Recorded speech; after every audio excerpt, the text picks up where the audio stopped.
ఈ దినపు దేవుని యొక్క మాట కీర్తనల గ్రంథము 4వ అధ్యాయము 4వ వచనము.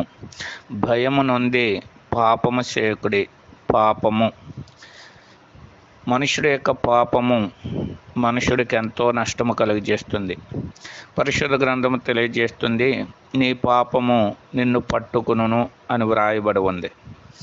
అంతేకాకుండా లేఖనాలు మనం గమనించినప్పుడు, ఏలయనగా పాపం వల్ల వచ్చే జీతము మరణము అని వ్రాయబడి ఉంది.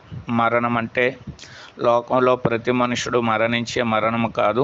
దాని గురించి వ్రాయబడిన మాట అగ్నిగంధకములతో మండే గుండము, ఇది 2వ మరణము అని వ్రాయబడి ఉంది. కాబట్టి పాపం చేయడం ద్వారా మనము అగ్నిగుండానికి వెళ్తామని లేఖనాలు బహు స్పష్టంగా తెలియజేస్తుంది. కాబట్టి దాని విషయమే భయం కలిగి పాపము చేయకూడదని దేవుడు చెప్తున్నాడు. కాబట్టి పాపాన్ని మాని నిత్యాగ్నిగుండాన్ని నుంచి మనము కూడా తప్పింపబడదుముగాక.